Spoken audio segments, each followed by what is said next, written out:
Hello, welcome back.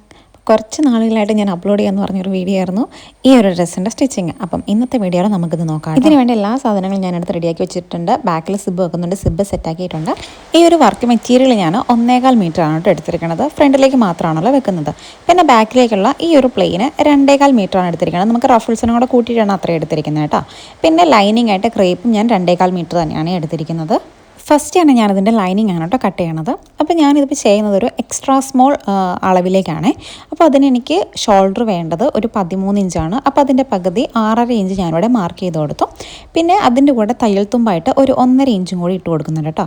ഞാനിപ്പം ഈ ആം ഹോളൊക്കെ വരയ്ക്കണത് ഇപ്പോൾ റഫായിട്ട് വരയ്ക്കേണ്ടതാണ്. സ്റ്റിച്ച് ചെയ്ത് കഴിയുമ്പം എനിക്ക് ഒന്നും കൂടെ കട്ട് ചെയ്യേണ്ടി വരും കേട്ടോ. ആ ഒരു രീതിയിലാണ് ഞാനത് സ്റ്റിച്ച് ചെയ്യുന്നത്. പലരും അങ്ങനെ ആയിരിക്കത്തില്ല. അപ്പം പലരും കമൻസിൽ എന്നോട് ചോദിക്കുന്നുണ്ട് പിന്നെ എന്തിനാണ് കട്ട് ചെയ്യണമെന്ന്. ബട്ട് ഞാൻ ചെയ്യുന്ന വരുന്ന ഒരു രീതി അനുസരിച്ച് നോക്കുമ്പം അതൊന്നും കൂടെ കട്ട് ചെയ്താലേ പെർഫെക്റ്റ് ആയിട്ട് വരത്തുള്ളൂ കേട്ടോ. എന്നിട്ട് ഞാൻ ആം ഹോളായിട്ടൊരു 5 ഇഞ്ചാണ് എടുത്തത്. അത് വരച്ചതിന് ശേഷം ഇതുപോലെ ഒരു കേവും കൂടെ വരച്ച് കൊടുത്തു കേട്ടോ. ഇനി നമുക്ക് ചെസ്റ്റിൻ്റെയും വേസ്റ്റിൻ്റെയും ഹിപ്പിൻ്റെയും മെഷർമെൻ്റ് ഒന്ന് മാർക്ക് ചെയ്യാം. ഇനി ഇതിൽ ഞാൻ പറയാതെ പോയൊരു കാര്യം ലൈനിങ്ങിൻ്റെ നീളമാണ് കേട്ടോ. എനിക്ക് റഫിൾസ് അടക്കം ടോട്ടൽ 49 ഇഞ്ചാണ് വേണ്ടത്. അപ്പോൾ ഞാൻ റഫിൾസിൻ്റെ അടുത്തേക്ക് ലൈനിങ് നീളം വെക്കുന്നില്ല കേട്ടോ. ലൈനിങ് ഞാൻ മറ്റേ മെയിൻ മെറ്റീരിയലിൻ്റെ അത്രയും മാത്രമേ വെക്കുന്നുള്ളൂ. അപ്പോൾ എനിക്ക് അതിൽ നിന്ന് ഞാൻ റഫിൾസ് ഒരു 5 ഇഞ്ച് വെക്കാനാണ് ഉദ്ദേശിക്കുന്നത്. അപ്പോൾ 49 നിന്ന് ഒരു 5 ഇഞ്ച് കുറച്ച് ഒരു 44 ഇഞ്ചിലാണ് ഞാനിതിപ്പം കട്ട് ചെയ്തെടുത്തിരിക്കുന്നത്. തയ്യൽ തുമ്പും കൂടെ കൂട്ടി ഒരു 45.5 ഇഞ്ചിലാണ് കേട്ടോ ഞാനിതിപ്പം കട്ട് ചെയ്തെടുത്തിരിക്കുന്നത്. ഇനിയിപ്പോൾ മെയിൻ മെറ്റീരിയലും ബാക്കിലേക്കുള്ള പ്ലെയിനും എല്ലാം ഞാൻ ഈ ഒരു അളവിലാണ് കട്ട് ചെയ്യുന്നത്. ബാക്കി എക്സ്ട്രാ നീളം വരുന്നത് റഫിൾസാണ് കേട്ടോ. അത് 3 മാർക്ക് ചെയ്തിട്ട് ഞാനിപ്പം തയ്യൽ തുമ്പ് ഇട്ട് കൊടുക്കുവാണ്. ഞാനിവിടെ ഇപ്പോൾ 2 ഇഞ്ച് മാർക്ക് ചെയ്തിട്ട് കാണിക്കുന്നത്. അത് ഞാൻ മറന്നു പോയതാണ് സംഭവം. 3 ഇഞ്ച് മാർക്ക് ചെയ്യണം കേട്ടോ. കാരണം നമ്മൾ സിബ് പിടിപ്പിക്കുന്നുണ്ട്. അതിന് വേണ്ടിയിട്ടും കൂടി 1 ഇഞ്ചും കൂടെ എക്സ്ട്രാ ഇട്ട് കൊടുക്കണം കേട്ടോ.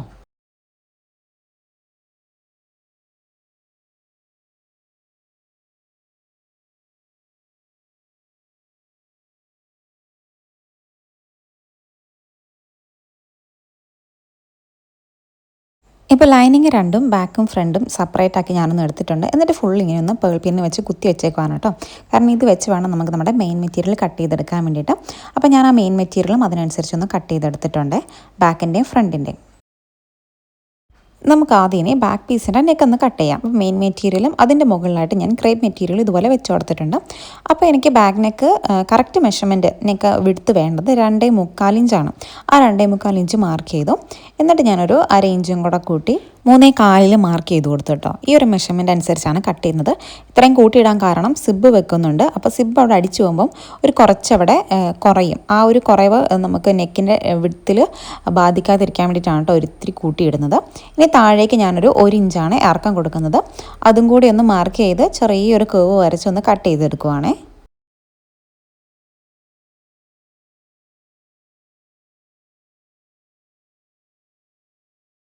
ഇതിൻ്റെ മെയിൻ മെറ്റീരിയൽ ട്രാൻസ്പെറൻ്റ് ആയതുകൊണ്ട് തന്നെ ലൈനിങ് വെച്ച് കഴുത്ത് മറിച്ചെടുക്കാൻ പറ്റത്തില്ല. അതുകൊണ്ട് താഴ്ഭാഗത്ത് ലൈനിങ് വെച്ച് അതിൻ്റെ മുകളിൽ നമ്മുടെ മെയിൻ മെറ്റീരിയലും നല്ല രീതിയിൽ തന്നെ വെച്ച് കൊടുത്തു. എന്നിട്ട് ഇതുപോലൊരു ക്രോസ് പീസ് എടുത്തിട്ടാണ് കേട്ടോ ഞാൻ കഴുത്ത് മറിച്ചെടുക്കുന്നത്. ഇതിങ്ങനെ ചെരിച്ച് വെട്ടിയാലേ അങ്ങനെ എടുത്ത പീസാണ് കേട്ടോ. അതിങ്ങനെ കഴുത്തിലിങ്ങനെ ഞാനിപ്പോൾ കാണിക്കുന്നത് പോലെ ഇങ്ങനെ ചുറ്റോടൊന്നും വെച്ച് അടിച്ചെടുക്കുവാണ്. എന്നിട്ടത് ഉൾഭാഗം ചെറുതായിട്ടൊന്ന് കട്ടൊക്കെ ഇട്ട് കൊടുത്തിട്ട് ഉള്ളിലേക്കൊന്ന് മറിച്ചടിച്ചെടുക്കുകയാണ് ചെയ്യുന്നത്. ഇതുപോലെ ട്രാൻസ്പെറൻറ്റ് മെറ്റീരിയൽസ് ഒക്കെ വരുമ്പം ഈ രീതിയിൽ ചെയ്യുന്ന ആയിരിക്കട്ടെ നല്ലത്. അല്ല നമ്മൾ ലൈനിങ് മറിച്ചെടുക്കുവാണെങ്കിൽ അതിൻ്റെ ഉള്ളിൽ ആ തയ്യൽ തുമ്പൊക്കെ പുറത്തേക്ക് വിസിബിൾ ആയിരിക്കും കേട്ടോ.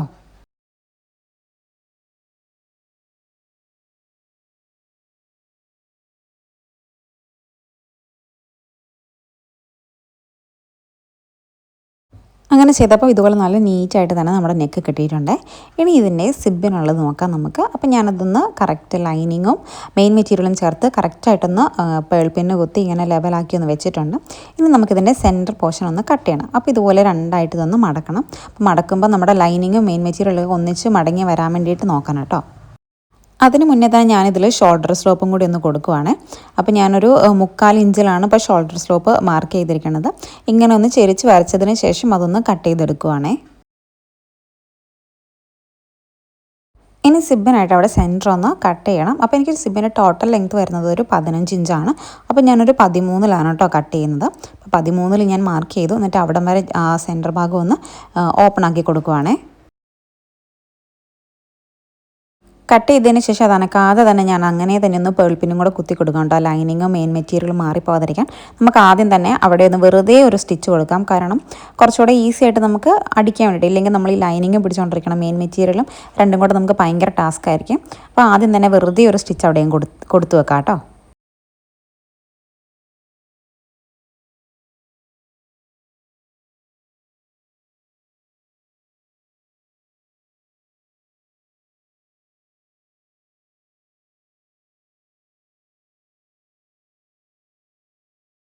ഇനി നമ്മൾ സിബ് അറ്റാച്ച് ചെയ്യണം. ഞാൻ ഈ സിബ് അറ്റാച്ച് ചെയ്യുന്നതിൻ്റെ ഒരു വീഡിയോ ഞാൻ ഓൾറെഡി അപ്ലോഡ് ചെയ്തിട്ടുണ്ട്. എന്നാലും ഞാൻ ഇതിലൊന്ന് കാണിക്കുന്നുണ്ട്.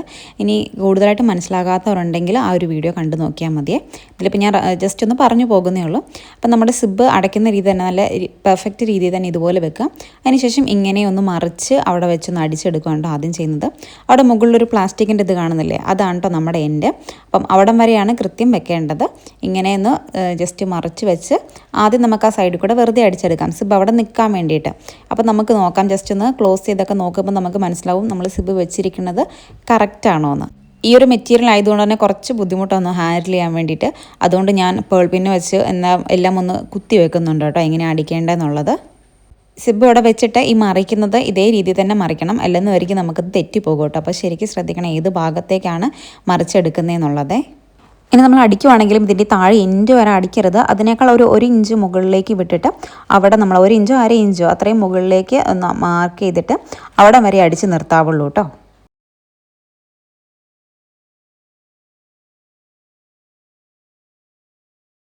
അപ്പോൾ ഞാൻ ഇതിൽ കാണിച്ച പോലെ ആ മാർക്ക് ചെയ്തോടെ വരെ ഒന്ന് അടിച്ചെടുത്തിട്ടുണ്ട്. എന്നിട്ട് നമുക്ക് ഇതുപോലെ ഒന്ന് അടച്ച് നോക്കാം. കണ്ടില്ലേ, സിബ് കറക്റ്റ് രീതിയിൽ തന്നെയാണ് വന്നിരിക്കുന്നത്. ഇത് സിബിൻ്റെ പരിപാടി കഴിഞ്ഞിട്ടില്ല, ഇനി നമ്മൾ അതിനോട് ചേർത്ത്, ആ പല്ലിനോട് ചേർത്ത് അടിക്കേണ്ടതുണ്ട്. അപ്പോൾ അതിന് മുന്നേ ഒന്ന് ഇതുപോലെ ഒന്ന് ക്ലോസ് ചെയ്ത് നോക്കാം കേട്ടോ, കറക്റ്റ് ആണോ, തിരിഞ്ഞു പോയിട്ടുണ്ടോ എന്നൊക്കെ അറിയാൻ വേണ്ടി. ഇനി നമ്മുടെ സിബ് നമ്മുടെ മെഷീനിലെ ഫൂട്ടൊക്കെ മാറ്റി കൊടുക്കണം. അതിന് ശേഷം സിംഗിൾ ഫൂട്ടാണ് ഞാൻ ഇട്ട് കൊടുക്കുന്നത്. എന്നിട്ട് ഈ പല്ലിനോട് ചേർത്തൊന്ന് അടിച്ചു കൊടുക്കണേ. അങ്ങനെ ലാസ്റ്റ് വരെ അടിക്കേണ്ട, നമ്മളവിടെ മാർക്ക് ചെയ്ത് വെച്ചിട്ടുണ്ടല്ലോ, അവിടം വരെയാണല്ലോ ആദ്യത്തെ അടിപ്പ് പോയത്, അവിടം വരെ തന്നെ അടിച്ചാൽ മതി കേട്ടോ. ഞാൻ കണ്ടില്ലേ സിംഗിൾ ഫോട്ട് ഇപ്പം ഇട്ട് കൊടുത്തിട്ടുണ്ട്. എന്നിട്ട് ആ പല്ലിങ്ങനെ അകത്തി പിടിച്ചിട്ട് അടുപ്പിച്ച് നന്നായിട്ട് അടുത്ത് വന്നാൽ മാത്രമേ നല്ല ഫിനിഷിങ് നമ്മുടെ സിബ് വരുള്ളൂ കേട്ടോ.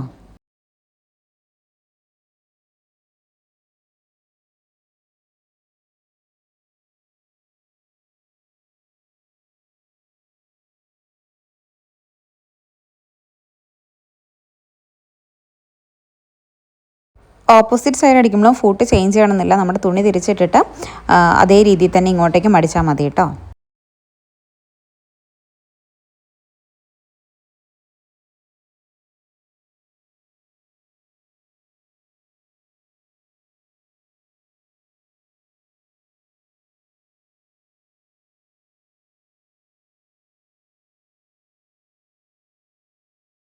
ഇനി പുറത്തേക്ക് ഈ എക്സ്ട്രാ നിൽക്കുന്നത് അവിടെ ചെറിയൊരു ഹോൾ ഉണ്ടാവും, ആ ഹോളിൽ കൂടെ ഉള്ളിലേക്ക് ഇതുപോലെ ഇട്ട് കൊടുക്കുക. എന്നിട്ട് തുണി ഒന്ന് മറിച്ചിട്ട് കൊടുക്കുക കേട്ടോ. അപ്പോൾ നമ്മളിത് ലെവലായിട്ട് ഇങ്ങനെ വെക്കുമ്പം അവിടെ കുറച്ചൊരു പോർഷൻ ഇങ്ങനെ ബൾജ് ചെയ്ത് നിൽക്കുന്നതാണ്. അത് അങ്ങോട്ട് ചേർത്തിട്ട് ഒന്ന് മടക്കി വെച്ചിട്ടാണെങ്കിലും മതി, ഇങ്ങനെ ഈ സൈഡിലേക്ക് ഇങ്ങനെ ഒന്ന് അടിച്ചങ്ങ് ഇറക്കിയാൽ മതി കേട്ടോ. ഞാനിപ്പം അതുപോലെ അടിച്ചെടുത്തിട്ടുണ്ട്. നമുക്കവിടെ സ്റ്റാർട്ടിങ് ആ സിബിൻ്റെ അടുത്തുനിന്ന് തുടങ്ങാൻ കുറച്ച് ബുദ്ധിമുട്ടുണ്ടാകും, എന്നാലും ജസ്റ്റ് ഒന്ന് പിടിച്ചിട്ടൊക്കെ ചെയ്യുവാണെങ്കിൽ നമുക്ക് നല്ല ഫിനിഷിങ്ങോടെ തന്നെ കിട്ടും കേട്ടോ.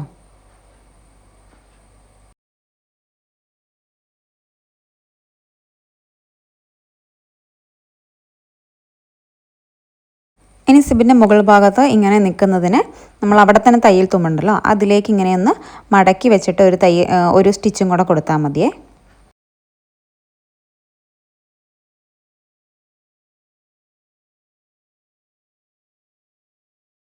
ഇനി ഇതിൻ്റെ ഫ്രണ്ടൊക്കെ നമുക്ക് സെറ്റാക്കാം. മെയിൻ മെറ്റീരിയൽ വെച്ചു, അതിൻ്റെ മുകളിൽ ക്രേപ്പിൻ്റെ ലൈനിങ്ങും വെച്ചു കേട്ടോ.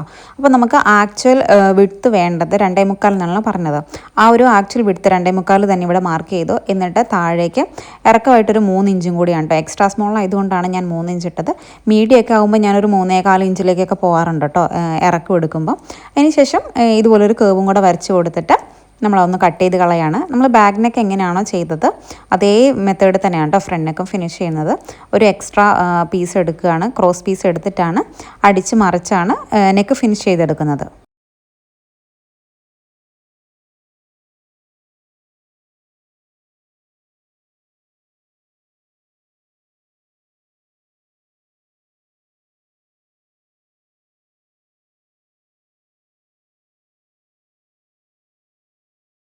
ഇനി ഇതിൻ്റെ ഷോൾഡേഴ്സ് ജോയിൻ ചെയ്യണം. നമ്മൾ നെക്ക് ഓൾറെഡി അടിച്ചത് കൊണ്ട് നമുക്ക് അടിച്ച് മറിച്ചെടുക്കാൻ ബുദ്ധിമുട്ടാണ്.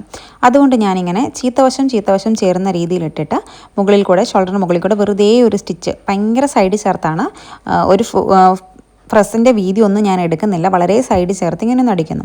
അതിനുശേഷം ഇതിങ്ങനെ മറിച്ചിടുവാണ് നല്ല വശം ചീറുന്ന രീതിയിൽ. എന്നിട്ട് ഷോൾഡർ രണ്ടും പിടിച്ച് അതിൻ്റെ മുകളിൽ കൂടെ ഒരടിപ്പും കൂടെ കൊടുക്കുവാണ് കേട്ടോ. ഇങ്ങനെ ചെയ്യുമ്പോൾ നമുക്ക് ആ ഒരു തയ്യൽ തുമ്പ് പുറത്തേക്ക് കാണത്തുമില്ല, എന്നാൽ നല്ല നീറ്റായിട്ട് നമ്മുടെ ഷോൾഡർ നമുക്ക് അടിച്ചെടുക്കാനും പറ്റുമേ.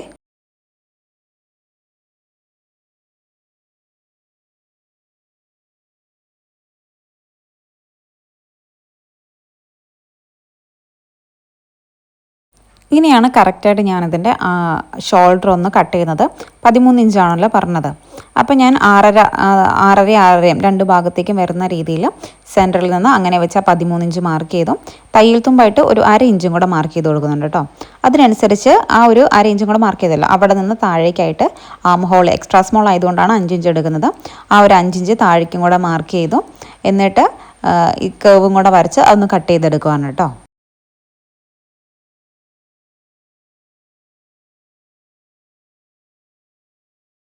ഫ്രണ്ട് ഭാഗം മാത്രമായിട്ട് ഞാനൊന്ന് കുഴിച്ചും കൂടെ കട്ട് ചെയ്യുന്നുണ്ട്. അപ്പോൾ ഫ്രണ്ടിലെ മെയിൻ മെറ്റീരിയലും ലൈനിങ്ങും മാത്രമായിട്ട് ഇങ്ങനെ ഒന്ന് പിടിച്ചിട്ട് ഒരു ചെറുതായിട്ടൊന്ന് കുഴിച്ച് കട്ട് ചെയ്യാൻ കൂടെ ചെയ്യുവാണേ.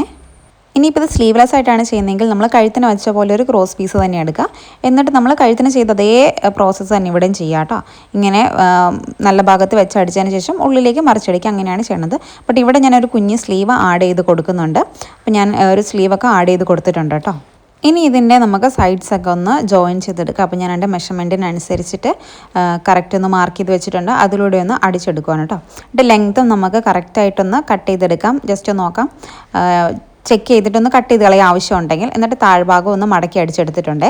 ലൈനിങ്ങിൻ്റെയും മെയിൻ മെറ്റീരിയലിൻ്റെയും താഴ്ഭാഗം മടക്കി അടിച്ചെടുത്തിട്ടുണ്ട്.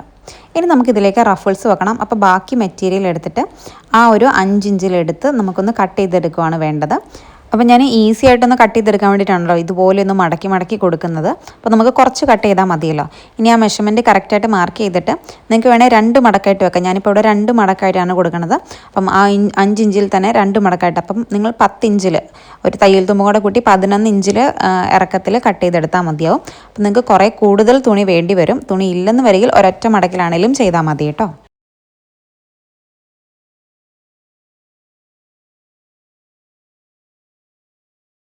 രണ്ട് മടക്കാണ് എടുക്കുന്നതെങ്കിൽ ഇതുപോലെ ഒന്ന് മടക്കിയിട്ടതിന് ശേഷം താഴ്ഭാഗം ഓപ്പണായിട്ട് വരുന്ന രീതിയിലാണ്, മുകൾ ഭാഗമാണ് ഞാൻ അവിടെ വെച്ചടിക്കുന്നത്.